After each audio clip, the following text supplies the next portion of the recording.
Hello बच्चों, मैं नीति आहूजा और आज हम क्लास 12th जीव विज्ञान का अध्याय 9 खाद्य उत्पादन में वृद्धि की कार्यनीति का भाग 3 पढ़ने जा रहे हैं, जिसमें हम पादप प्रजनन क्या है, ये कैसे किया जाता है, इसके करने के क्या कारण हैं, इनसे हमें क्या लाभ है, हरित क्रांति क्या है, ये सब हम इसके अंतर्गत पढ़ेंगे।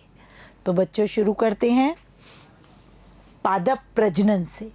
पादप प्रजनन जैसा कि नाम से पता चल रहा है, वनस्पति विज्ञान, बायोलॉजी में वनस्पति विज्ञान की वह शाखा है जिसमें खेती के लिए अधिक उपयुक्त, अच्छा उत्पादन देने वाली और रोग प्रतिरोधक किस्में तैयार करने के लिए पादप प्रजातियों में फेरबदल किए जाते हैं। मतलब अच्छी पैदावार, अच्छी गुणवत्ता वाली फसल जो है वो प्राप्त करने के लिए जो उन पौधों में जो आनुवंशिक फेरबदल, उन प्रजातियों में जो आनुवंशिक फेरबदल किए जाते हैं, ये पादप प्रजनन कहलाते हैं। पादप प्रजनन में क्या क्या होता है? आनुवंशिकी, आणविक जीव विज्ञान और ऊतक संवर्धन, ये तीनों आधुनिक टेक्निक्स हैं जो काम में ली जाती हैं। आनुवंशिकी से हम सभी परिचित हैं, आनुवंशिकी के नियम हम पढ़ चुके हैं। आणविक जीव विज्ञान, मॉलिक्यूलर बायोलॉजी, इसमें हम जो हमारी पौधों को बनाने वाले जो अणु हैं उनके बारे में इसमें अध्ययन करते हैं। ऊतक संवर्धन की प्रक्रिया बहुत ही लेटेस्ट, आधुनिकतम प्रक्रिया है जिसके माध्यम से प्रयोगशाला में कर्तोतक लेकर और नए ऊतकों का, नए पादपों का संवर्धन किया जा सकता है। तो इन तीनों का सहयोग इस पादप प्रजनन की विधि में लिया जाता है। अब इसके क्या उद्देश्य हैं? पादप प्रजनन क्यों किया जाता है? कोई फायदा होगा तभी किया जाता है। तो जो हमारे फसली पौधे हैं, जो हमारे को पैदावार, खाद्य उत्पादन के लिए चाहिए, जैसा कि इस पाठ का नाम है, खाद्य उत्पादन में वृद्धि करने कब होगी? जब फसलों की पैदावार बढ़ेगी। तो यह बढ़ाने के लिए सबसे पहला कारण है उच्च उत्पादकता। मतलब जो अगर फल हैं तो फल अधिक मात्रा में प्राप्त हों, फसल है, गेहूं है, चावल है, हमें अधिक मात्रा में उत्पादन प्राप्त हो। दूसरा है बेहतर गुणवत्ता। गुणवत्ता यानी कि उसकी जो क्वालिटी है वो बहुत अच्छी हो, उसमें भरपूर कार्बोहाइड्रेट, वसा और जो पोषक मान होने चाहिए वो मौजूद हो। जैसे गेहूं का दाना है तो उसका आकार बड़ा हो, वो स्वस्थ हो, ऐसा हो कि उससे अधिक मात्रा में गेहूं प्राप्त किया जा सके। रोग प्रतिरोधकता। रोग प्रतिरोधकता एक बहुत ही उपयोगी गुण है जिसके कारण पादप प्रजनन किया जाता है। ऐसी किस्में विकसित की जाएं जिन पर कि रोगों का आक्रमण नहीं हो। तो रोग प्रतिरोधकता किस किस से होती है? पौधों में कवक रोग उत्पन्न करते हैं, पौधों में जीवाणु रोग उत्पन्न करते हैं और पौधों में वायरस भी रोग उत्पन्न करते हैं। तो इन तीनों रोगों से लड़ने की रोग प्रतिरोधक क्षमता पौधे में मौजूद होनी चाहिए। अगला है पर्यावरणीय दबाव। अब पर्यावरणीय दबाव किस किस के होते हैं? के प्रति बड़ी सहनशीलता। पर्यावरणीय दबाव क्या हो सकते हैं? पर्यावरणीय दबाव ताप हो सकता है, टेम्परेचर हो सकता है, प्रकाश हो सकता है, और पर्यावरण में तीव्र हवा हो सकती है सहन करने की, सर्दी हो सकती है, तापमान, जैसे हाई तापमान से मतलब यहाँ हाई टेम्परेचर से मतलब है अधिक गर्मी, अधिक सर्दी, और वर्षा भी अगर बहुत ज़्यादा है तो उसको भी सहने की, प्रकाश, हवा, तीव्र हवाओं से भी वो सहिष्णु हो। तो इन पर्यावरणीय दबावों के प्रति उसमें बढ़ती सहनशीलता हो। तो इन चारों उद्देश्यों को मद्देनज़र रखते हुए पादप प्रजनन की क्रिया की जाती है। तो आगे देखते हैं बच्चों, पादप प्रजनन की क्रिया कैसे की जाती है। तो हम इसे समझने के लिए कुछ चरणों में बांटकर पढ़ेंगे तो सबसे पहला पादप प्रजनन का चरण है विभिन्नताओं का संग्रहण। विभिन्नताओं से क्या मतलब है? विभिन्नताएं मतलब कोई एक हम पौधा लेते हैं तो उसकी कई अलग अलग जगह पर मिलने वाली विभिन्न नस्लें हो सकती हैं, तो हमें पादप प्रजनन के लिए उन सभी को एकत्रित करके उनको चयनित करना पड़ता है। तो इसके लिए पौधों की आनुवंशिक विभिन्नताएं ही पादप प्रजनन का मुख्य आधार है, क्योंकि अलग अलग नस्लों में अलग अलग विभिन्नताएं पाई जाती हैं। तो इस क्रिया का मुख्य आधार ही क्या है? पौधों की आनुवंशिक विभिन्नताएं। तो फसली पौधे के लिए, किसके लिए पढ़ रहे हैं हम? फसली पौधे के लिए। फसली पौधे के सभी संबंधियों जैसे वन्य, कृषि योग्य प्रजातियों का संग्रहण और परिरक्षण करना। तो जितनी भी विभिन्न प्रजातियां हैं उस एक नस्ल की, उसकी चाहे वो वन में जंगल में उगने वाली हो, चाहे वो खेत में उगने वाली हो, चाहे वो प्रयोगशाला में उगने वाली हो, उन सभी प्रजातियों की विभिन्नताओं का अध्ययन करते हुए उनका संग्रहण और परिरक्षण, उनको इकट्ठा करना और उनको सुरक्षित रखना। अब ये कैसे संभव है? तो इसके लिए एक नाम आपने सुना है, जनन द्रव्य। जनन द्रव्य क्या है? किसी फसल में पाए जाने वाले सभी जीनों के विभिन्न एलीलों का, जितने भी जीन उसमें हैं उसके विभिन्न एलील क्या होंगे? जैसे एक पौधे की लंबाई दर्शाता है, एक पौधे का पत्ती या फल का रंग दर्शाता है। तो ये सब उसके एलील्स हैं। एक ही लक्षण के दो एलील्स पाए जाते हैं। पुष्प का रंग लाल भी हो सकता है, सफ़ेद भी हो सकता है। पौधे की लंबाई, लंबा पौधा भी हो सकता है, बौना पौधा भी हो सकता है। तो एक ही लक्षण के दोनों जो कारक हैं वो कहलाते हैं एलील। तो किसी फसल के सभी जीनों के विभिन्न एलीलों या पादपों के बीज के रूप में या तो सारे पौधों को इकट्ठा करके रखें या फिर उनके बीजों को संग्रहित करना जनन द्रव्य संग्रहण कहलाता है। तो जनन द्रव्य में दोनों चीज़ें आ जाती हैं, दोनों चीज़ों का संग्रहण आ जाता है। या तो पादपों को पूर्ण संग्रहित रखें। ये कैसे होगा? पादपों को कोई हम प्रयोगशाला में लाकर बंद करके तो संग्रहित नहीं रख सकते, लेकिन उसका जो बीज है उनको हम संग्रहित रख सकते हैं। तो उनके बीजों को, तो ये क्रिया ज़्यादा आसान है। बीजों का संग्रहण कंपैरेटिवली कम मुश्किल है। इसके लिए हम बीजों को अलग अलग पात्रों में सुरक्षित रूप में उचित ताप दाब पर इष्टित परिस्थितियों में सुरक्षित रख सकते हैं।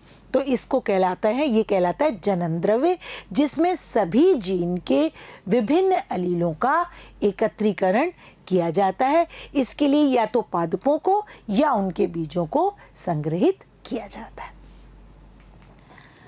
अगला है चरण इस प्रक्रिया का, पादप प्रजनन का, जनकों का मूल्यांकन करना और चयन। अब हमने जो अलग अलग जगह से जंगली जातियाँ खेती में मिलने वाली, बगीचों में मिलने वाली, उनको जो हमने संग्रहित किया है, उनके पौधों को या उनके बीजों को, अब उनका हम मूल्यांकन करते हैं। उनको हम देखते हैं कि कौन से हमारे लिए लाभदायक है। हम कौन से जनकों को चुनेंगे बच्चों? जो हमारे लिए लाभदायक, जिनमें लाभदायक जीन मौजूद हैं, जिनकी उत्पादकता में जो वृद्धि कर सकते हैं, जो रोग प्रतिरोधकता उत्पन्न कर सकते हैं, जो वातावरण के प्रति अधिक सहिष्णु हैं, ऐसे जनकों का हम चयन करते हैं। वांछित संयोजन करने वाले पादपों को पहचानने के लिए संग्रहित जनन द्रव्य का, किसका मूल्यांकन करते हैं?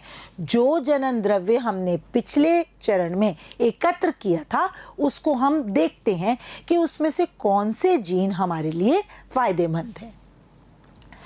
चयनित पादपों का, फिर उनमें से चयनित पादप लें या चयनित बीज लें, बीज से ही पादप उगेंगे। चयनित पादपों की खेती कर संख्या को बढ़ाते हैं। इन जो चयनित पादप हैं वो हो सकता है उसमें से 4, 5, 10 पादप चयनित हो जो हमारे लिए फ़ायदेमंद हैं, तो उनको हम उगाते हैं, उनकी संख्या को बढ़ाते हैं क्योंकि उनमें अच्छे लक्षण हैं। अगला है चयनित जनकों के बीच संकरण, जब उन चयनित जनकों की हमने संख्या खेती करके या उनको बो करके उनके काफ़ी सारे पौधे प्राप्त कर लिए, फिर हम उनमें से जनक एकत्र करते हैं और उन जनकों के बीच हम क्या कराते हैं, संकरण कराते हैं। अब वांछित आनुवंशिक गुणों वाले जो आनुवंशिक गुण हमें चाहिए, उच्च उत्पादकता, रोग प्रतिरोधकता, ताप सहिष्णुता, इन गुण वाले दो जनकों को संकरित, दो जनकों के बीच में संकरण हमेशा दो जनकों के बीच में कराया जाता है। एक जनक, अब मान लीजिए एक जनक रोग प्रतिरोधी है और दूसरा जनक उच्च गुणवत्ता वाला है, मतलब उससे जो उत्पादन प्राप्त होगा उसकी गुणवत्ता A1 होगी। तो हमने कौन से दो रोग जनक चुने, एक जनक रोग प्रतिरोधकता और दूसरा उच्च गुणवत्ता वाला था। तो ऐसे रोग जनकों को हमने सेलेक्ट कर लिया और उन जनकों के बीच हमने संकरण की क्रिया कराई। संकर संतति वांछित लक्षणों को संयोजित करे, ऐसा 1000 क्रॉस में से एक में प्रदर्शित होता है। ऐसा नहीं है कि जिन दो जनकों के बीच हमने संकरण कराया उससे प्राप्त होने वाला जो संकरित अगली पीढ़ी है उसमें दोनों के गुण पहली बार में ही आ जाएंगे, ऐसा नहीं होता है। अगर 1000 क्रॉस हुए, 1000 पौधे उन दोनों जनकों के संकरण से उत्पन्न हुए, तो उसमें से एक या दो पौधे ऐसे होंगे जिनमें दोनों लक्षणों का समावेश हो जाएगा। तो पादप प्रजनन इतनी आसान प्रक्रिया नहीं है, इसके लिए बहुत अधिक समय और बहुत अधिक प्रयासों की आवश्यकता होती है। तो अब इन दो चयनित जनकों के बीच संकरण करके हमने एक या दो कुछ ऐसे पौधे प्राप्त कर लिए जिसमें दोनों जनकों के गुणों का समावेश हो गया था। अगला पॉइंट देखते हैं, श्रेष्ठ पुनर्योगज का चयन। श्रेष्ठ पुनर्योगज जो दोनों लक्षणों का एक मिला हुआ रूप है, जो कि 1000 में से एक या दो पौधे हैं, उन्हें बार बार ग्रो करके और उनकी संख्या को चयनित कर बढ़ाया जाता है। संकर पादपों में से श्रेष्ठ वांछित लक्षणों वाले पादप का चयन किया जाता है। उसको हम छांट लेते हैं कि इस पौधे में ये दोनों लक्षण रोग प्रतिरोधकता के और उच्च गुणवत्ता के आ गए हैं, तो उसको हमने सेलेक्ट कर लिया बच्चों, छांट लिया। अब क्या करते हैं, चयनित पादपों का परीक्षण। ऐसे नहीं कि एक बार हमें दिख गया कि ये चयनित है तो हमने मान लिया कि इसी के ही बीज आगे वापस हम बोए जाएंगे, ऐसा नहीं। हम उसका परीक्षण करते हैं। कैसे? प्रयोगशाला में वैज्ञानिकों द्वारा उसको बार बार उस बीज को बोकर उसके पौधे के लक्षणों का मूल्यांकन किया जाता है। वैज्ञानिक मूल्यांकन कौन करता है? इसका मूल्यांकन वैज्ञानिकों द्वारा कहाँ किया जाता है? प्रयोगशाला में। तो प्रयोगशाला के लिए बड़ी बड़ी, ऐसा नहीं है कि बंद कमरों में पौधे को उगाना है तो खेत की खेत होते हैं, और इस कार्य के लिए कृषि अनुसंधान केंद्र हैं हमारे देश में बहुत बड़े बड़े, जहां इन फसली पौधों पर पादप प्रजनन के प्रयोग कर अनुसंधान करके सबसे उच्च क्वालिटी के पौधे या बीज तैयार किए जाते हैं। तो कृषि अनुसंधान केंद्र सभी पूरे इंडिया में कई जगह पर हैं। हमारे राजस्थान में भी जयपुर में एक कृषि अनुसंधान केंद्र है। इसके लिए कई यूनिवर्सिटीज़ हैं जिन्हें हम एग्रीकल्चर यूनिवर्सिटी कहते हैं। एक राजस्थान के जयपुर के नज़दीक जोबनेर में है और एक और एग्रीकल्चर यूनिवर्सिटी बीकानेर में है, जो कि प्रमुख रूप से कृषि के यही कार्य वैज्ञानिक वहाँ पर करते हैं अनुसंधान के। इन चयनित पादपों का, अब जो ये चयनित पादप जिन्होंने वैज्ञानिकों ने मूल्यांकन करके ये डिक्लेयर कर दिया कि यही चयनित पादप हैं, इन चयनित पादपों का क्या करते हैं? स्वपरागण। स्वपरागण मतलब उनके परागकणों को उन्हीं के पुष्प पर पहुंचाकर जो क्रिया कराई जाती है वो कहलाती है स्वपरागण। स्वपरागण कराकर क्या प्राप्त करते हैं? समरूपता की अवस्था। समरूपता की यानी कि अगर इसमें दो लक्षण हैं, एक रोग प्रतिरोधकता, एक उच्च गुणवत्ता, तो वो दोनों उसमें समरूप रूप से आ जाएं, दोनों के जीन उसमें मौजूद हों, ऐसा स्वपरागण द्वारा प्राप्त किया जाता है। इसे कहते हैं समयुग्मजता, यानी कि दोनों युग्मक उसके समान हो, दोनों एलील, एक रोग प्रतिरोधक है और एक नहीं है, एक के अंदर उच्च गुणवत्ता है, एक में नहीं है, तो हमें समयुग्मज बनाने हैं जिसमें केवल रोग प्रतिरोधक और उच्च गुणवत्ता वाले एलील्स ही मौजूद हों। इसे कहेंगे समयुग्मजता। तो ये हो गया बच्चों चौथा चरण, और ये किस प्रक्रिया के द्वारा हो रहा है? स्वपरागण के द्वारा। अगला है 5वां पॉइंट, नए कंशनों का परीक्षण। अब जो नए कंशन मतलब कृषि योग्य जो नए पौधे प्राप्त हुए हैं उनकी टेस्टिंग की जाती है। अगेन उनका खेतों में वैज्ञानिकों द्वारा अनुसंधान कर मूल्यांकन किया जाता है। नए बने चयनित पादपों के गुणों को, जो पादपों में जो गुण आए हैं, इन पादपों के गुणों को बार बार मूल्यांकित किया जाता है, तभी उनके बीज संरक्षित करके उपलब्ध कराए जाते हैं। मूल्यांकित पौधों को अनुसंधान वाले खेतों में जहां उचित सिंचाई और आदर्श उर्वरक प्राप्त हों पैदा किया जाता है। अब जो ये चयनित पादप हैं, इनके गुणों को जब हमने टेस्ट कर लिया, हम कंफर्म हो गए, वैज्ञानिक कंफर्म हो गए कि यही इन सब में से दी बेस्ट है, तो इन दी बेस्ट वालों को क्या करते हैं? अनुसंधान वाले जो खेत होते हैं, जो एग्रीकल्चर इंस्टीट्यूट्स में जो खेत होते हैं, जिनमें की सारी परिस्थितियां अनुकूल होती हैं, समय पर उनको खाद मिलती है, समय पर उनको पानी मिलता है, समय पर उनको उपयुक्त तापमान मेंटेन करके रखा जाता है, और आदर्श उर्वरक और आदर्श टेम्परेचर्स की अवस्थाओं में इन अनुसंधान खेतों में इनको क्या करते हैं? पैदा करते हैं। नए कंशनों को पृथक पृथक खेतों में 3 ऋतुओं तक मूल्यांकन, 3 ऋतुओं तक मतलब ऐसा नहीं कि एक बार बोया और उसका परिणाम मिल गया, लगातार 3 ऋतुओं तक, सर्दी, गर्मी, बरसात, फसलों के लिए जो तीनों मौसम है, उन तीनों ऋतुओं में इनको अलग अलग जगह बो करके और इसके परिणाम देखे जाते हैं। मान लो सर्दी की ऋतु में तो ये रोग प्रतिरोधक है, लेकिन गर्मी में इसमें रोग प्रतिरोधकता कुछ कम हो जाती है, या बरसात में और कम हो जाती है, तो ऐसा नहीं हो। बार बार उनको अलग अलग खेतों में अलग अलग ऋतुओं में लगातार 3 ऋतुओं तक इनको उगा करके, इनकी वृद्धि करा करके, इनका नियमित रूप से मूल्यांकन किया जाता है।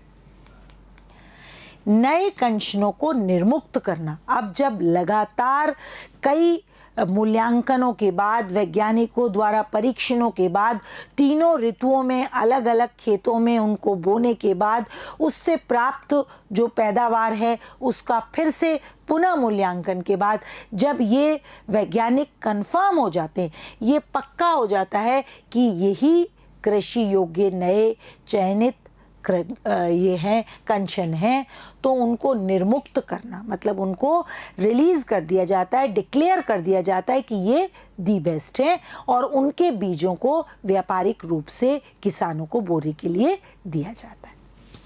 नए फसली पादपों के बीजों को संग्रहित कर फसल हेतु बाजार में उपलब्ध कराना।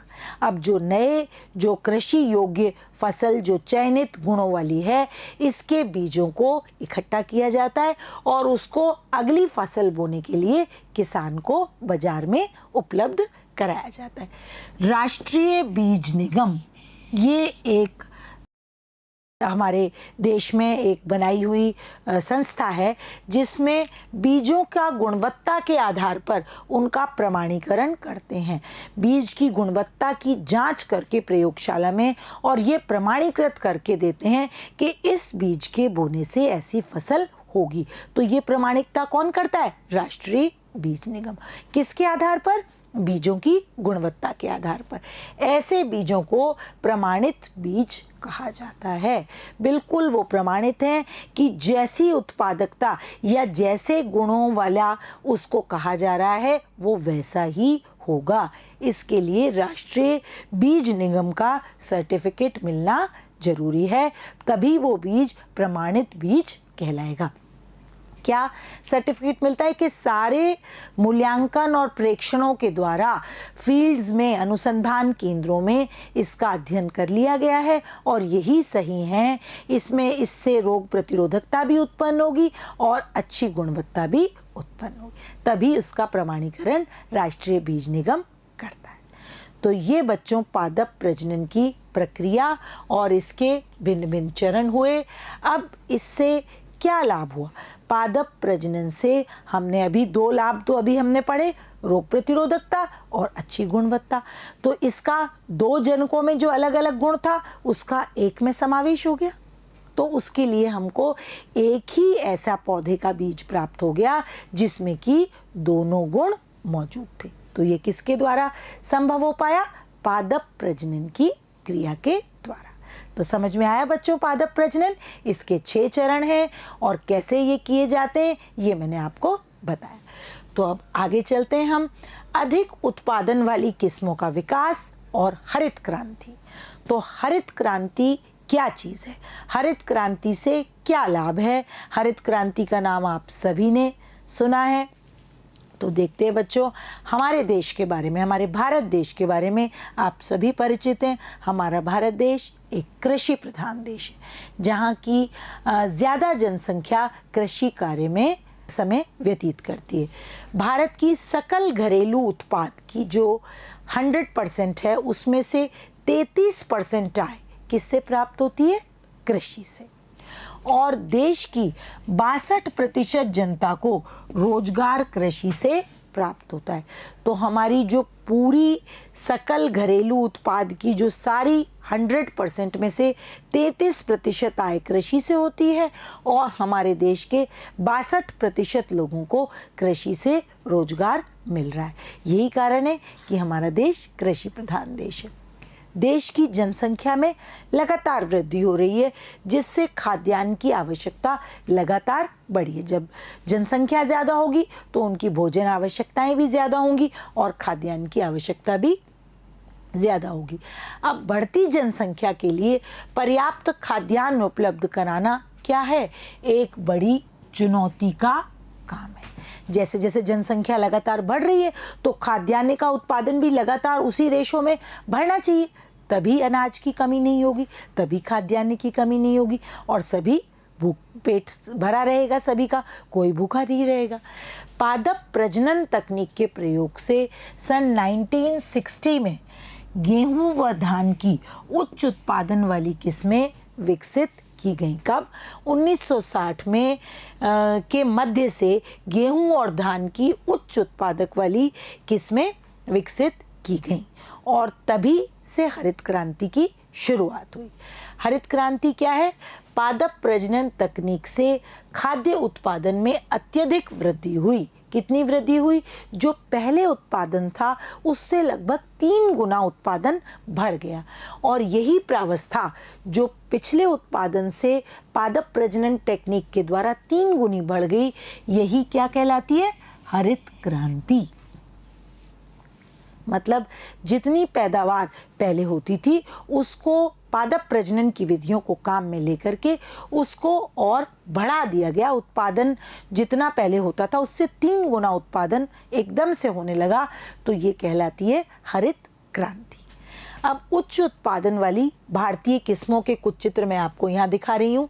ये हमारी प्रमुख फसल है गेहूं की और गेहूं की ये किस्म है सोनालिका। सोनालिका किस्म है जिसे 1967 में विकसित किया गया। अच्छी किस्म है जो कि पादप प्रजनन तकनीक द्वारा उत्पन्न की गई। फिर है ये मटर की P1542 जिसकी मटर की फलियां आपको दिख रही हैं, आकार में काफ़ी लंबी हैं, पूरी भरी हुई हैं। ऐसे ही ये मक्के की एक वैरायटी है, मक्का संकर मक्का इसको कहते हैं। ये मक्के की वैरायटी भी जो है वो पादप प्रजनन तकनीक से विकसित की गई। अब है गेहूं और धान का। मुख्य रूप से हमारी जो खाद्य फसलें हैं, या तो हम गेहूं के आटे की रोटी खाते हैं या हमारे देश की काफ़ी जनसंख्या चावल को अपने भोजन के रूप में प्रतिदिन काम में लेती है। तो गेहूं और धान, धान किसे कहते हैं बच्चों? चावल को। तो गेहूं और धान का उत्पादन बढ़ा कैसे बढ़ा? इसी हरित क्रांति के सबसे प्रमुख उद्देश्य हरित क्रांति का क्या था? खाद्यान्न उत्पादन में गेहूं और धान के उत्पादन को बढ़ाना। नोबेल पुरस्कार से पुरस्कृत प्रोफेसर नॉर्मन ई बोरलॉग ने गेहूं की उन्नत नस्लों, कौन सी थी ये? अर्धवामन किस्मों का विकास किया। किसने? नॉर्मन ई बोरलॉग ने 1963 में उच्च उत्पादन व रोग प्रतिरोधक किस्मों, कौन कौन सी थी गेहूं की? एक तो सोनालिका और एक कल्याण सोना, इनका विकास किया गया 1963 में। ऐसे ही गन्ना भी, चीनी हमें किससे मिलती है? गन्ने के रस से। तो गन्ना भी बहुत ज़रूरी है, क्योंकि चीनी के बिना भी हमारा जीवन अधूरा है। बिना चीनी के हमारे घर में एक भी दिन काम नहीं चल सकता। तो गन्ना किसके लिए? चीनी के लिए उगाया जाता है। मूल रूप से कहाँ उगाया जाता है? उत्तरी भारत में। लेकिन उत्तरी भारत में जो सैकरम बारबेरी प्रजाति जो उगाई जाती थी, इसकी उत्पादकता क्या मिलेगा गन्ने से? गन्ने का रस। तो गन्ने के रस की इसका जो तना था वो इतना मोटा नहीं था और इसमें शर्करा की मात्रा भी कम होती थी। जो उत्तरी भारत में सैकरम बारबेरी प्रजाति उगाई जाती थी, उसका तना भी मोटा कम था और उसके जो शर्करा की मात्रा भी उसके रस में कम थी। इसके विपरीत दक्षिणी भारत में सैकरम ऑफिसिनेरम प्रजाति उगाई जाती थी, जिसमें मोटा तना था और अधिक शर्करा की मात्रा थी। लेकिन जो दक्षिणी भारत की कंडीशंस हैं, ये उसी में ही उगता था, उत्तरी भारत में नहीं उग पाता था। जबकि उत्तरी भारत में गन्ने की खेती बहुतायत में होती है। तो इसके लिए क्या किया गया?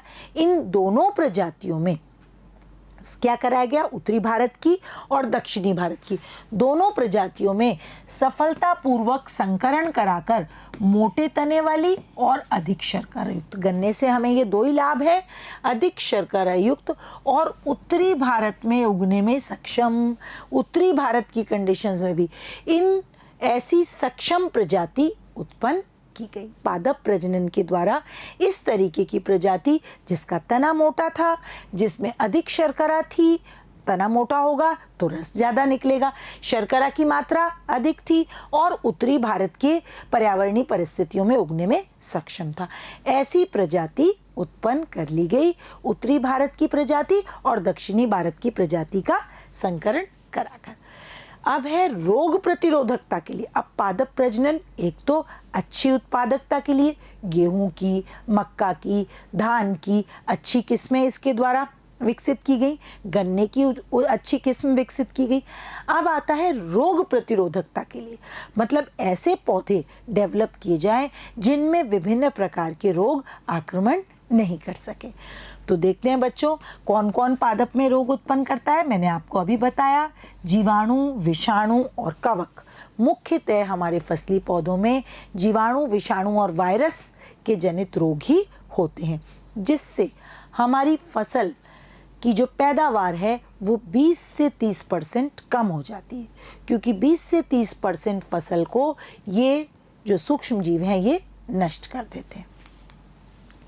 अब क्या होता है? इसके लिए हम इनको नष्ट करने के लिए क्या करते हैं? हम पौधों में कुछ पीड़कनाशियों का, रासायनिक पदार्थों का स्प्रे करते हैं, छिड़कते हैं। पीड़कनाशियों के प्रयोग से क्या होता है? पर्यावरण और मनुष्य के लिए हानिकारक है। अगर इन पीड़कनाशियों के रूप में जो केमिकल्स हम छिड़कते हैं फसलों पर, पौधों पर, वो मानव के लिए बहुत हानिकारक हैं। अतः रोग प्रतिरोधक किस्मों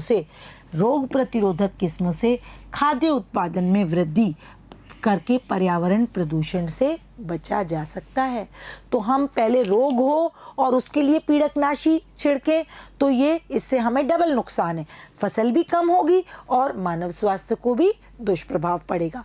लेकिन अगर हम किस्में ही ऐसी विकसित कर लें पादप प्रजनन से जिनमें ये जीवाणु, वायरस रोग उत्पन्न ही नहीं कर सकें, तो ये हमारे लिए होगा ना लाभदायक, होगा ना बच्चों।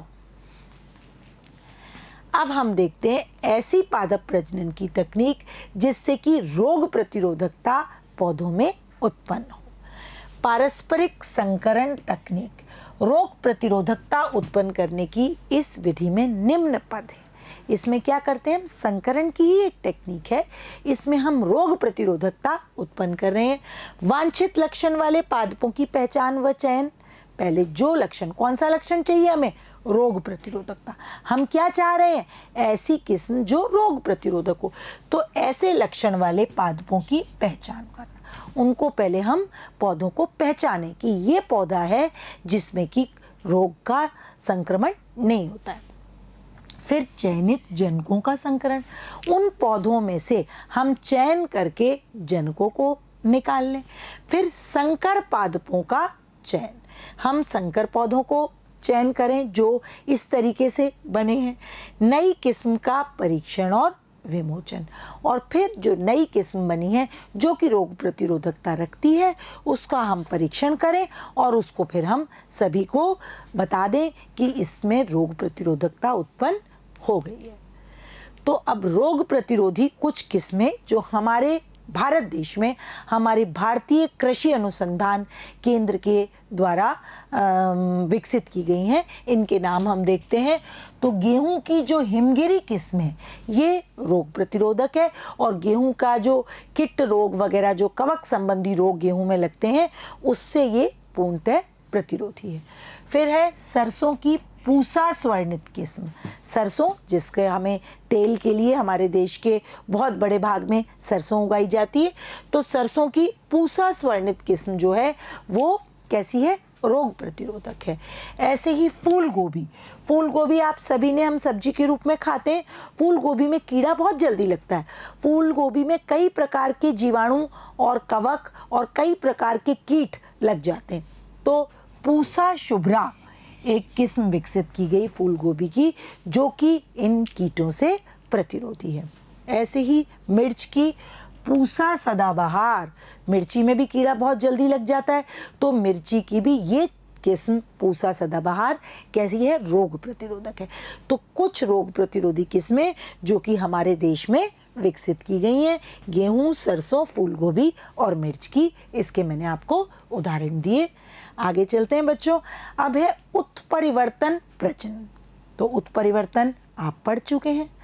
अचानक या अकस्मात हुए परिवर्तन क्या कहलाते हैं, उत्परिवर्तन, जो एक पीढ़ी से दूसरी पीढ़ी में चले जाते हैं। तो उत्परिवर्तन दो तरह से पौधों में प्रजनन के लिए काम में आते हैं। पहला है भौतिक उत्परिवर्तन। तो भौतिक उत्परिवर्तन कुछ भौतिक कारकों के कारण प्राकृतिक रूप से होते हैं।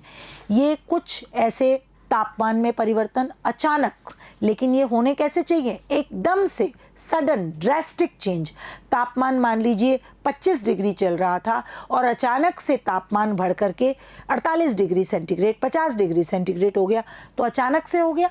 तो ताप में अकस्मात परिवर्तन या पराबैंगनी किरणें, यूवी रेज, ये एकदम इनकी मात्रा बढ़ जाए, किसी प्राकृतिक स्रोत से, सूर्य से भी निकलती हैं इसके कारण, या कुछ और ऐसे विकिरण हैं जो कि पादपों में अचानक उत्पन्न होने वाले परिवर्तन कर देते हैं, जो कि पीढ़ी दर पीढ़ी अगले पीढ़ी में भी पौधे की आनुवंशिक जीनी संरचना में परिवर्तन कर देते हैं। तो ऐसे उत्परिवर्तन कहलाते हैं बच्चों भौतिक उत्परिवर्तन, जो कि प्राकृतिक रूप से ताप, दाब या विकिरणों के प्रभाव से होते हैं। अब हम देखते हैं प्रेरित उत्परिवर्तन। तो भौतिक उत्परिवर्तन तो प्राकृतिक रूप से हो रहे हैं, लेकिन कुछ ऐसे कारक हैं, कुछ ऐसे उत्परिवर्तन जन हैं जिनसे पौधों में उत्परिवर्तन प्रेरित कराया जा सकता है। कृत्रिम रूप से कुछ केमिकल्स हैं, उन रसायनों व कुछ विकिरणों के प्रयोग से रोग प्रतिरोधक किस्मों को विकसित किया जाता है। कैसी किस्में, रोग प्रतिरोधक किस्मों को विकसित किया जाता है, और इस प्रकार का प्रजनन उत्परिवर्तन प्रजनन कहलाता है। तो कुछ केमिकल्स की सहायता लेकर और कुछ विकिरणों की सहायता से पौधों में रोग प्रतिरोधक किस्में उत्परिवर्तन की क्रिया के माध्यम से विकसित की जाती हैं, और ये किस्मों से होने वाला परिवर्तन उत्परिवर्तन प्रजनन कहलाता है। जैसे इसका एक उदाहरण है मूंग। मूंग की दाल हम सभी खाते हैं, तो मूंग की पीत मोजाइक वायरस किस्म ये जो है ये रोग प्रतिरोधी किस्म है। इसमें कोई भी वायरस और जीवाणुओं का रोग नहीं लगता। और ये कैसे उत्पन्न की गई है? उत्परिवर्तन प्रजनन द्वारा।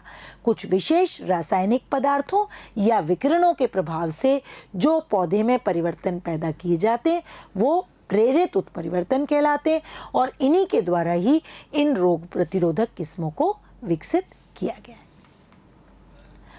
आगे देखते हैं बच्चों, पीड़कनाशी कीट के लिए प्रतिरोधकता। अब कुछ कीट ऐसे हैं जो कि पौधों को पीड़ा पहुंचाते हैं, उनके लिए किस तरह से पौधों में प्रतिरोधकता होती है ये हम यहाँ पर देखेंगे। फसलों में होने वाले व्यापक नुकसान, जो बड़ा नुकसान है वो किसके कारण होता है? कीट और अन्य पीड़कों के ग्रसन के, यानी कि उनके खा लेने से। आपने देखा है कई बार टिड्डी दल, आपने देखा है फसल के ऊपर टिड्डी दल मंडराता है और वो फसल को बहुत ज़्यादा नुकसान पहुंचाता है। फसल की पत्तियों को, कलियों को खा लेता है और फसल की पैदावार कम कर देता है। तो ऐसे ही टिड्डियों के अलावा एफिड्स, भृंग, कई प्रकार के आर्थ्रोपोड्स हैं, कीट हैं जो कि नुकसान पहुंचाते हैं। अब पादपों में अनेक आकारिकी, कार्यकी व जैव रासायनिक विशिष्टताओं के कारण कुछ ऐसे लक्षण पौधों में मिलते हैं, वो चाहे उनके आकार में हो, चाहे उनकी फिजियोलॉजी में हो, कार्यकी में हो, या वो उनकी जैव रासायनिक विशिष्टताओं के कारण कुछ कीटों के और कुछ पीड़कनाशियों के प्रति प्रतिरोधकता होती है।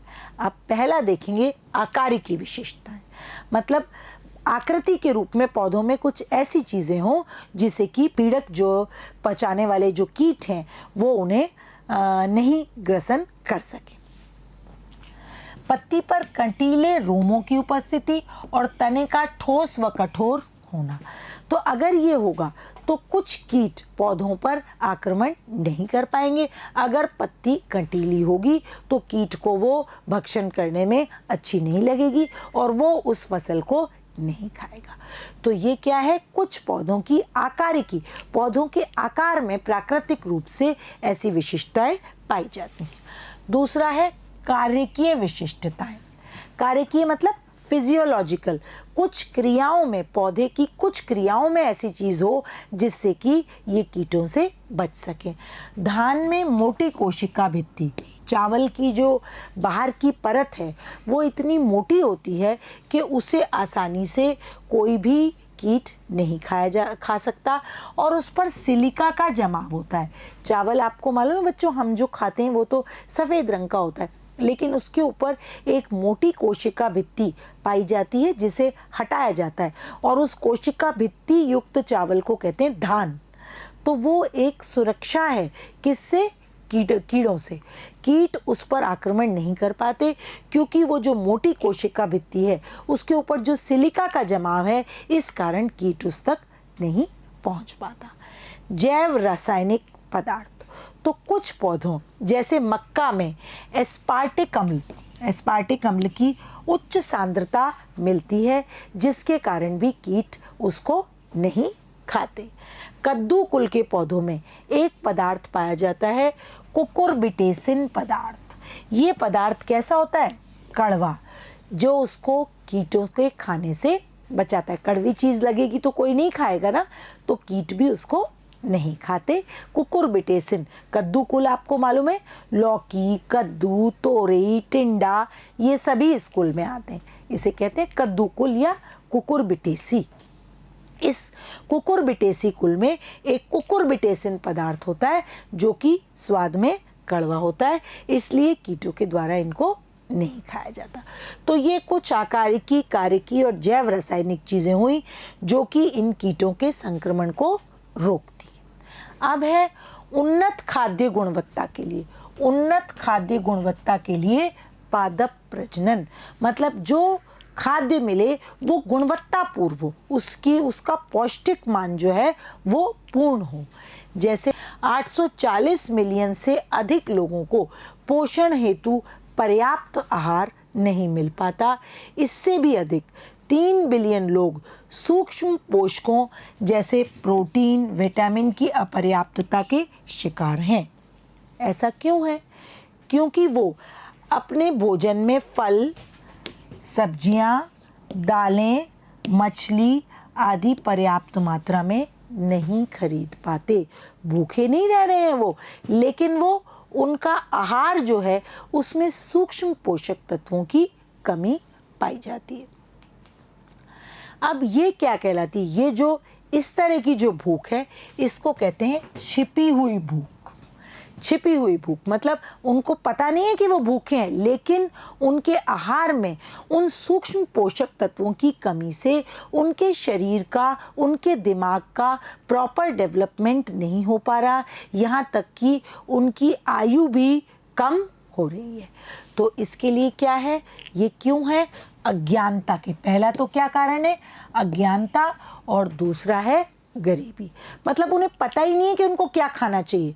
उनको सब्जी नहीं पसंद तो वो नहीं खाते, उनको दाल नहीं पसंद तो वो नहीं खाते, वो केवल रोटी ही रोटी खाते हैं या वो केवल चावल ही चावल खाते हैं। तो उससे उनको जो ये प्रोटीन, विटामिन्स और खनिज लवण हैं ये नहीं मिल पाते। तो एक तो अज्ञानता, और दूसरा कारण है कि गरीबी। जो गांव में रहते हैं और ज़्यादा उनका केवल कार्य कृषि है, ज़्यादा आय उनकी नहीं है, तो वो जो उनके खेत में लगता है वो उसी से ही अपना पेट भर लेते हैं। तो गरीबी और अज्ञानता, ये दो ऐसे कारण हैं जिसके कारण हमारी आहार में पूरा पोषक तत्व हमें नहीं मिल पा रहा, और आज भी विश्व में ऐसा बहुत हो रहा है।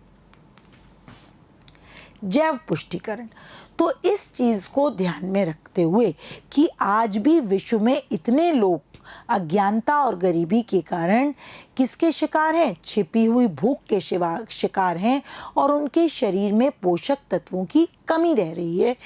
तो इस पोषक मान को बढ़ाने के उद्देश्य से, पोषक मान को बढ़ाने के उद्देश्य को लेकर किया गया पादप प्रजनन जैव पुष्टिकरण कहलाता है। जो पादप प्रजनन की क्रिया भोजन में, पौधों में, खाद्य पौधों में पोषक मान बढ़ाने के लिए की जाती है वो कहलाती है जैव पुष्टिकरण। मतलब जैव जो पादप है उसमें जैविक पोषक पदार्थ को बढ़ाना, पुष्टिकृत करना यानी बढ़ाना। यह भोज्य पादपों को निम्नलिखित सुधारने के उद्देश्य से किया जाता है। किस किस से? पहला, प्रोटीन मात्रा और गुणवत्ता। भोजन में जितने प्रोटीन्स हमें मिलने चाहिए वो हमें हमारे भोजन से ही प्राप्त होते हैं। तो प्रोटीन मात्रा की गुणवत्ता किस पौधे से हमें मिलेगी, उसमें प्रोटीन की मात्रा की गुणवत्ता को बढ़ाना। तेल की मात्रा की गुणवत्ता, हम सभी अपने भोजन में, प्रतिदिन के भोजन में तेल का प्रयोग करते हैं। कोई सरसों का तेल खाता है, कोई मूंगफली का तेल खाता है, कोई तिल्ली का तेल खाता है, कोई और तेल खाता है। नारियल का तेल भी खाया जाता है दक्षिणी भारत में। तो ये जो तेल की मात्रा है, इस तेल की मात्रा में जो गुणवत्ता होनी चाहिए उसको बढ़ाया जाता है। तीसरा, विटामिन्स की मात्रा। तो इसके लिए मैंने आपको बताया था गाजर में विटामिन ए की मात्रा को बढ़ाया जा रहा है, और उसका ऐसी गाजर तैयार की जा रही है जो कि जैव पुष्टिकृत है, उसमें विटामिन ए की मात्रा ज़्यादा है। ऐसे ही गेहूं में भी कुछ प्रोटीन्स का और कुछ विटामिन्स का समावेश करा जा रहा है पादप प्रजनन के द्वारा। सूक्ष्म पोषक और खनिज, तो कुछ खनिज लवण ऐसे हैं जिनकी सूक्ष्म मात्रा आहार में बहुत आवश्यक है, और जो उसका स्रोत है उसमें उनकी मात्रा को पादप प्रजनन द्वारा बढ़ाया जा रहा है। तो गेहूं की उच्च प्रोटीन अंश वाली गेहूं की किस्म एटलस 66 का प्रयोग, उन्नत किस्म का प्रयोग कृषि हेतु किया जाना, ये जैव पुष्टिकरण का क्या उदाहरण है? एटलस 66। ये गेहूं की ऐसी किस्म है जिसमें प्रोटीन अंश ज़्यादा होता है। गेहूं या धान की लौह समृद्ध, लौह क्या है? Iron content. आयरन कंटेंट हमें किससे मिलता है? गेहूं से भी और धान की भी ऐसी किस्में विकसित की गई जिसमें लौह की मात्रा ज़्यादा होती है। मक्का की संकर किस्म जिसमें लाइसिन नामक अमीनो अम्ल भरपूर होता है, ऐसी किस्में पादप प्रजनन के द्वारा जैव पुष्टिकरण के लिए बनाई गई, जिनका नाम है शक्ति, रतन। और ये क्या है, इस प्रोटीन से युक्त हैं।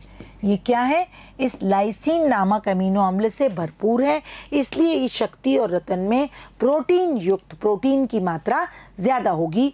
जो लाइसीन अमीनो अम्ल है वो जो प्रोटीन बनाता है वो भरपूर मात्रा में होगा। तो ये कुछ जैव पुष्टिकरण द्वारा हमारी उन्नत किस्में हैं जो कि बनाई गई। अब ये कैसे, कहाँ बनाई जा रही हैं, तो जैसा मैंने आपको बताया कि भारतीय कृषि अनुसंधान संस्थान है नई दिल्ली में, IARI भी इसका नाम है, इंडियन एग्रीकल्चर रिसर्च इंस्टीट्यूट, जहाँ पर कृषि कार्य से संबंधित पादप प्रजनन के सभी अनुप्रयोग करके नई विकसित किस्में विकसित की जाती हैं। फसलों की, सब्जियों की और फलों की, तीनों से ही हमें खाद्य पदार्थ प्राप्त होता है, इसलिए इनकी उन्नत किस्में विकसित की जाती हैं। सब्जियों की विटामिन्स व खनिज पोषकों की प्रचुर मात्रा वाली किस्मों को विकसित किया जाता है ताकि उसमें खनिज और विटामिन्स भरपूर मात्रा में हो। सब्जियों में विटामिन ए से समृद्ध गाजर, कद्दू, पालक, मैंने आपको बताया ऐसी पालक की वैरायटी जिसमें भरपूर आयरन पाया जाता है, समृद्ध है, गाजर, कद्दू और पालक की वैरायटी विकसित की गई है। विटामिन सी से समृद्ध करेला, सरसों और टमाटर, जिसमें विटामिन सी की भरपूर मात्रा है, जितनी होनी चाहिए उससे ज़्यादा मात्रा है। ऐसे ही प्रोटीन किस में पाया जाता है, दालों में, और दालों के अलावा बीन्स में, तो ब्रॉड बीन्स, फ्रेंच बीन्स और मटर, इनमें प्रोटीन बहुतायत में मिलता है। तो भारतीय कृषि अनुसंधान केंद्र ने इन सब्जियों, इन फलों और इन मटर आदि दालों में किसकी मात्रा, प्रोटीन, विटामिन्स और खनिज लवणों की मात्रा बढ़ाकर जैव पुष्टिकृत करके इनकी नस्लों को विकसित किया है और मार्केट में लाया गया है ताकि हमारी जो ये पोषक मान संबंधी कमी है इसकी पूर्ति हो सके। अब एक और चीज़ यहाँ हम इसमें पढ़ेंगे, single cell protein, single cell protein, इसे SCP या एकल कोशिका प्रोटीन। तो एक तो प्रोटीन हमें पौधों से प्राप्त होती है, प्रोटीन किससे मिलती है, एमिनो अम्लों से। कुछ ऐसे सूक्ष्म जीव हैं जिनको ग्रो करके उसमें प्रोटीन की मात्रा पौधों से कई गुना ज़्यादा होती है। तो इन सूक्ष्म जीवों को सिंगल सेल, क्योंकि ये क्या है, माइक्रोस्कोपिक हैं, एक कोशिका से इनका शरीर मिलकर बना है, इसलिए इन सूक्ष्म जीवों जैसे जीवाणु, शैवाल, कवक की बड़े पैमाने पर वृद्धि से प्रोटीन प्राप्त होता है। सूक्ष्म जीव, जीवाणु, शैवाल, कवक की बड़े पैमाने पर वृद्धि से प्रोटीन के अतिरिक्त ये खनिज, विटामिन्स, अच्छे वसा और कार्बोहाइड्रेट के स्रोत हैं। इनसे केवल प्रोटीन ही नहीं मिलता, इसके अतिरिक्त खनिज, विटामिन्स और अच्छी वसा और कार्बोहाइड्रेट के भी स्रोत हैं। तो इन जीवाणु या सूक्ष्म जीवों को व्यावसायिक स्तर पर बड़ी मात्रा में तैयार किया जाता है। इसमें सबसे पहला जो कॉमनली आप सभी ने देखा होगा, जिसकी सब्ज़ी हम बना के खाते हैं, वाइट कलर की बटन मशरूम्स, जो कि मार्केट में बहुत अच्छी तरह से उपलब्ध है और इसकी बहुत ही स्वादिष्ट सब्ज़ी बनाकर, सूप बनाकर काम में लिया जाता है। तो ये क्या है, एक प्रकार का कवक है। ये क्या है बच्चों, एक प्रकार का कवक है और इसका प्रोटीन मान जो है वो बहुत ही अच्छा है। तो जिनको प्रोटीन की कमी होती है, खनिज लवणों की कमी होती है, उसे मशरूम खाने की सलाह दी जाती है।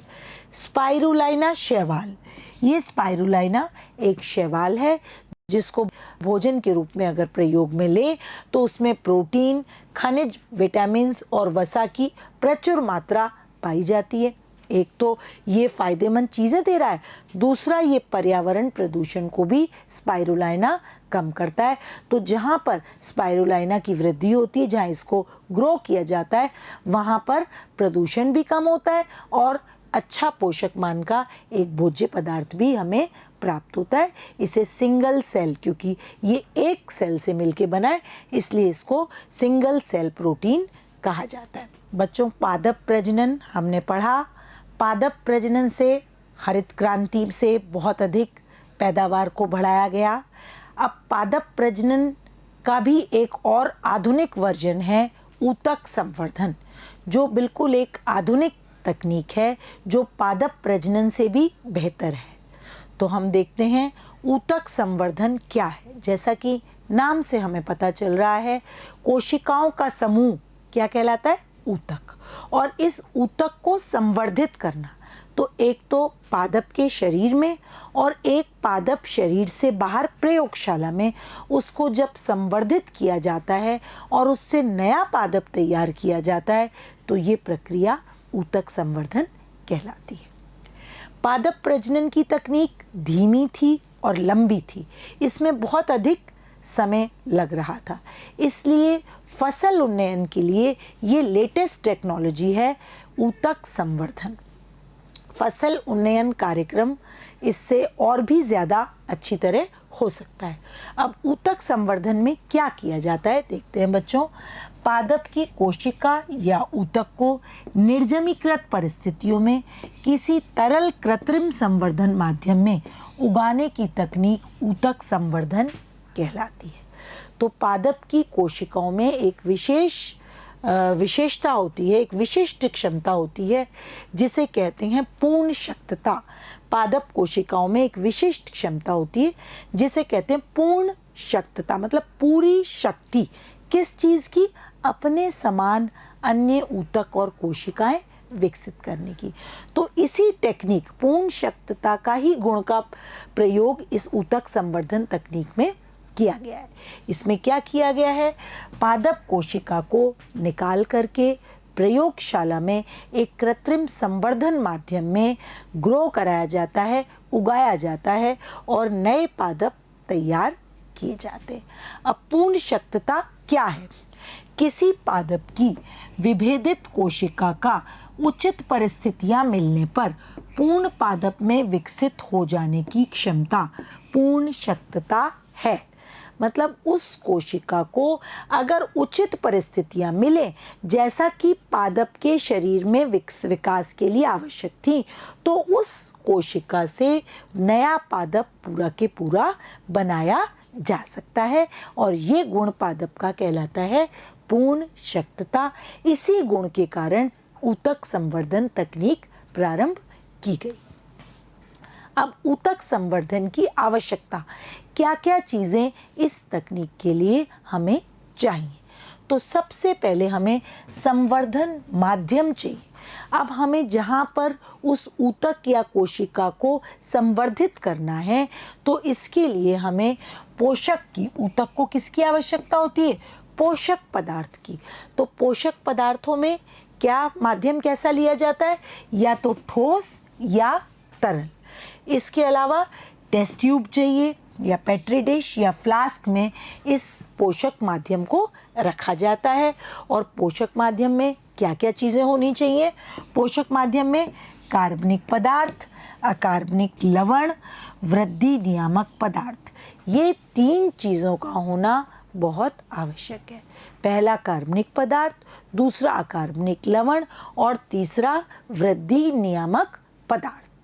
तो ये तीनों चीज़ें प्रयोगशाला में एक उचित तरल या ठोस माध्यम में किसी स्वच्छ पात्र के अंदर ली जाती हैं जो कहलाती हैं संवर्धन माध्यम। इसके अलावा पहली संवर्धन माध्यम हो गई, दूसरा है निर्जमीकृत परिस्थितियाँ, स्टरलाइज्ड कंडीशंस। निर्जमीकृत में क्या है? जो भी उपकरण हम पादप संवर्धन के लिए प्रयोग में लाएं वो पूरी तरह से निर्जमीकृत होना चाहिए। प्रयुक्त उपकरण पूर्ण निर्जमीकृत होना चाहिए, उसमें सूक्ष्म जीव की वृद्धि नहीं होए, ऐसा ध्यान में रखना है। कौन से सूक्ष्म जीव?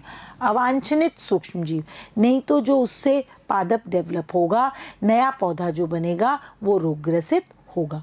तो कैसी परिस्थितियां होनी चाहिए? संवर्धन माध्यम उपयुक्त होना चाहिए और निर्जमीकृत परिस्थितियाँ होनी चाहिए। तीसरा है कर्तोतक या एक्सप्लांट। ये क्या है? पौधे की वह कोशिका, ऊतक या अंग जिसे संवर्धन माध्यम पर उगाया जाता है कर्तोतक कहलाता है।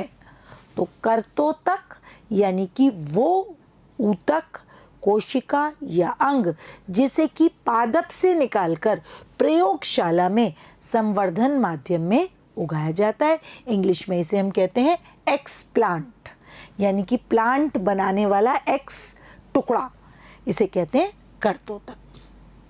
अब ऊतक संवर्धन का महत्व क्या है? क्यों ये टेक्निक हमने बताया फसलों में उत्पादन बढ़ाने के लिए की जा रही है, लेकिन इसका क्या महत्व और अनुप्रयोग है?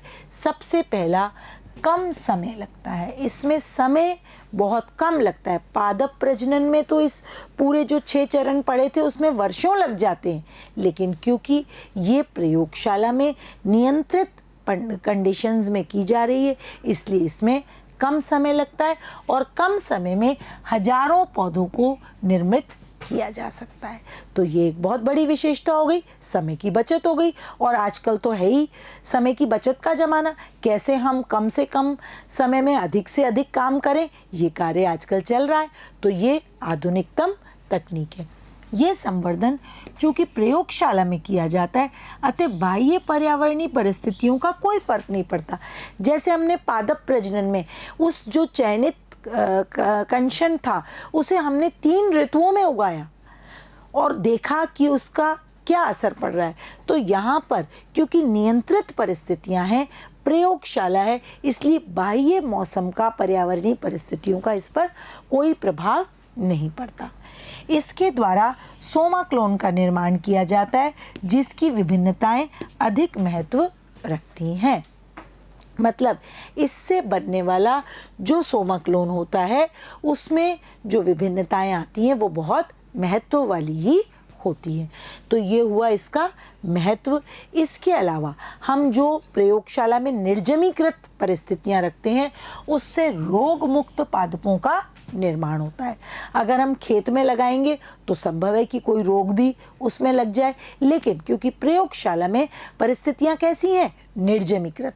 तो इन निर्जमीकृत परिस्थितियों में कोई भी रोग इसके द्वारा उगने वाले पादप में नहीं होता। और ऐसे पौधे जो बीज बनाने में सक्षम है, कुछ ऐसे पौधे हैं जिनमें बीज नहीं बन पाते, तो ऐसे पौधों को भी इस विधि से गुणित किया जा सकता है। ये ध्यान में रखने योग्य बात है कि जिनके बीज नहीं बन रहे उन पौधों को भी इस विधि से बनाया जा सकता है। इससे बने सभी पौधे इसके क्लोन होते हैं, बिल्कुल जनक पौधे के मूल गुण को बनाए। क्लोन मतलब सेम टू सेम, वैसे ही जिस कोशिका या ऊतक से डेवलप हुए हैं उसमें सभी गुण उसके ही होते हैं। सेम टू सेम, समान होना, यानी कि उसके क्लोन होते हैं और उनके गुण जो हैं वो बिल्कुल जो एक्सप्लांट या कर्तोतक लिया है उससे हूबहू सिमिलर होते हैं। अब है सोमा क्लोन। सोमा क्लोन इसी ऊतक संवर्धन द्वारा प्राप्त किए जाते हैं। ऊतक संवर्धन में एक छोटे से एक्सप्लांट से अनेक पादप तैयार किए जाते हैं।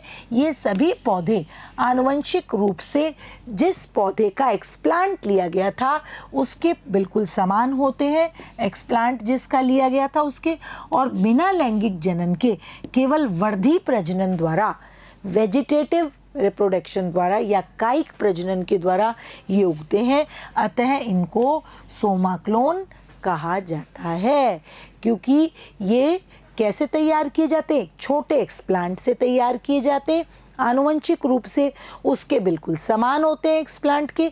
इसमें कहीं लैंगिक जनन नहीं हो रहा, केवल वर्धी प्रजनन हो रहा है, इसलिए इनको हम क्या कहते हैं? सोमा क्लोन। अब कायिक संकरण, ये भी ऐसी एक विधि है ऊतक संवर्धन के समान, जिसमें 2 अलग अलग प्रजाति के किस्मों को एक साथ ज्वाइंट करके एक नई किस्म विकसित की जाती है जिसमें दोनों के गुण आ जाते हैं। कायिक संकरण में 2 भिन्न भिन्न किस्मों या प्रजातियों की कोशिकाओं से पृथक्कृत नग्न जीव द्रव्यों के युग्मन से कायिक संकर या सोमेटिक हाइब्रिड की प्राप्ति होती है। मतलब इसमें उनका क्या करता है, उनकी दोनों की कोशिकाओं के जीव द्रव्य को मिला दिया जाता है, उनकी कोशिका झिल्ली को, भित्ति को हटा दिया जाता है और दोनों कोशिकाओं के नग्न जीव द्रव्यों को युग्मित कर दिया जाता है।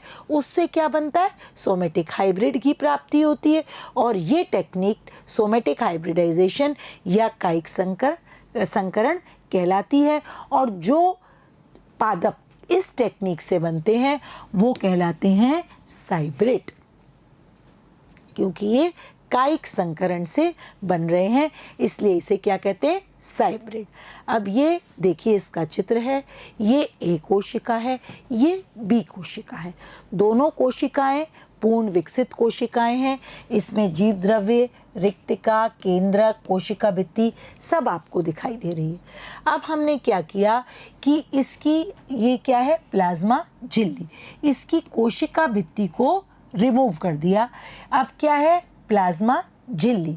अब प्लाज्मा झिल्ली के बाद में ये जो हो गई प्लाज्मा झिल्ली से कवर्ड जो कोशिका बी है, ये हो गया इन दोनों का जीव द्रव्य। इसको भी, भित्ति को भी हटा दिया, झिल्ली को भी हटा दिया। ये हो गया इनका जीव द्रव्य ए इस कोशिका का, जीव द्रव्य बी इस कोशिका का। इसको पास लाया और इसमें कुछ हाई वोल्टेज की करंट पास की जाती है, जिससे दोनों की कोशिकाएं क्या हो गई, संलयित हो गई और एक संलयित कोशिका प्राप्त हो गई, जिसे कहते हैं कायिक संकर। तो ये कायिक संकरण का चित्र है। कायिक संकरण के पहले पद में क्या करते हैं, कोशिकाओं से पेक्टिनेज व सेल्यूलेज एंजाइम की मदद से कोशिका भित्ति को अलग किया जाता है। किसकी बनी होती है ये, सेल्यूलोज या पेक्टिन की। इसलिए इस पेक्टिनेज और सेल्यूलोज एंजाइम को काम में लेकर के इस कोशिका भित्ति को गला दिया जाता है। पादप कोशिका से कोशिका भित्ति को अलग हो जाने पर जीव द्रव्य इसको कहते हैं, क्योंकि कोशिका भित्ति हट गई तो केवल कोशिका झिल्ली उसके चारों ओर मौजूद है। यह कोशिका कला या कोशिका झिल्ली से घिरा पादप कोशिका का जीव द्रव्य कहलाता है। ए जीव द्रव्य, बी जीव द्रव्य हमने देखे। अब कुछ रसायनों या क्षणिक अवधि की उच्च वोल्टेज इलेक्ट्रिक करंट द्वारा दोनों जीव द्रव्यों को संलयित, दोनों को पास पास लाकर फ्यूज किया जाता है। इसके लिए या तो कुछ केमिकल्स काम में ले जाते हैं या कुछ क्षणिक अवधि का इलेक्ट्रिक करंट काम में लिया जाता है। संलयित जीव द्रव्य को एक उचित माध्यम पर संवर्धित किया जाता है। जब इसको संलयित जीव द्रव्य को उचित माध्यम में डाला जाता है तो उसकी कोशिका भित्ति जो हमने पहले हटा दी थी, अब वो वापस आ जाती है। कोशिका भित्ति का पुनरुत्पादन हो जाता है, क्योंकि उसको संवर्धन माध्यम में रखा।